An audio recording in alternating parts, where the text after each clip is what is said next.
Il y a un vrai sujet en fait, et je le sens sur ce plateau par rapport à tout ce qui vient d'être dit, un certain nombre de choses qui ont été dites, et la situation c'est très grave de dire sur un plateau de télévision que le Maroc refuse l'aide d'un pays. Ah non, alors, si vous me permettez... C'est ce qui émane de tout ce qui vient d'être dit. Si vous me permettez... Il est extrêmement grave, c'est même, je considère que c'est un appel à rébellion des populations marocaines. On est en train de dire aux Marocains, on veut vous aider, mais votre gouvernement ne nous laisse pas vous aider. Je considère ceci comme étant extrêmement grave. Alors, et il va falloir... Si vous me permettez de faire une petite parenthèse... le corriger. Puisque vous m'avez donné la parole, Benjamin, j'aimerais pouvoir terminer, parce que c'est un sujet... Et je vous laisse terminer dans une seconde, mais juste je fais une parenthèse. L'idée n'est pas de dire que le Maroc a refusé. L'idée est bien de souligner que les autorités marocaines, contrairement à d'autres pays comme l'Espagne, c'est ce qu'on évoquait avec l'ambassadeur, que les autorités marocaines n'ont pas encore répondu aux propositions françaises. Au moment où nous parlons, avec leurs équipes cynophiles, sur le territoire marocain. Il y a en effet l'Espagne, avec 57 sapeurs-pompiers.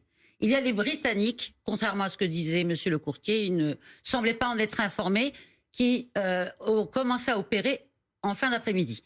Il y a les Qataris et il y a les Émiratis.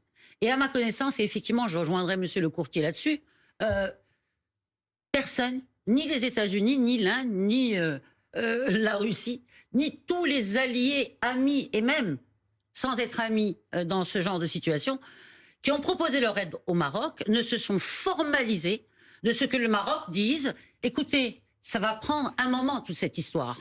Nous avons... Mais personne ne se formalise, honnêtement. Je m'excuse, Amandine, si vous me permettez. Oui, d'interrogation... Je voudrais juste terminer le raisonnement.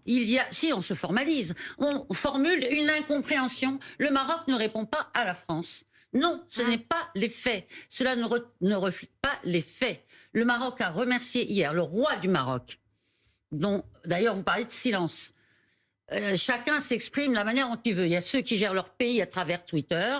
Ah oui. Il y a ceux qui le gèrent de manière différente. Donc ce que vous nous dites, voilà. Samira Sitaïl, c'est qu'en fait on voit tout ça avec nos lunettes comment dire, ça serait trop caricatural. De pays occidentaux, alors qu'en réalité c'est pas la même façon de communiquer. Non, ça serait trop caricatural de le résumer de cette manière, Benjamin.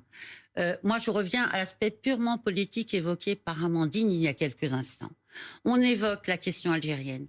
On évoque la question du Sahara marocain, qui est une affaire de justice, qui est une affaire éminemment stratégique et géopolitique pour le Maroc. Et ce n'est pas faux de dire que les relations franco-marocaines ne sont pas bonnes. L'immigration. On évoque des questions posées au niveau de la sécurité de la France, éventuellement l'espionnage du téléphone portable du président de la République. Toutes ces questions nous éloignent du fond de la question, auquel je reviendrai et je ne tarderai pas. Je ne veux pas monopoliser la parole, mais c'est important. Rapidement, parce qu'ensuite, Ronald Guintranche nous attend à Marrakech. Nous y revenons par rapport à cette question lancinante sur ces plateaux de chaînes d'information continue depuis 48 heures. Et on vous pose des questions, avec tout le respect que j'ai, Samira Sitaïl. Et en vous remerciant pour votre invitation, Benjamin, sur la souveraineté d'un État qui consiste à dire, mais la France ne répond à la demande du Maroc que si le Maroc exprime une demande.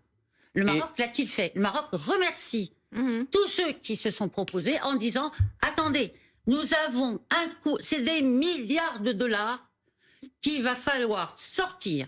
Il y a un coût social, éducationnel, il y a un coût patrimonial absolument extraordinaire qu'il va falloir, à un moment donné, que chacun de nos partenaires, de nos alliés, se départisse d'une posture politique pour véritablement et de manière sincère venir, comme le font les ONG aujourd'hui, et personne n'y voit quoi que ce soit. On a l'impression que Chère Samira Sitaïl, on aura le temps. Ne sont pas les bienvenus. On aura le temps.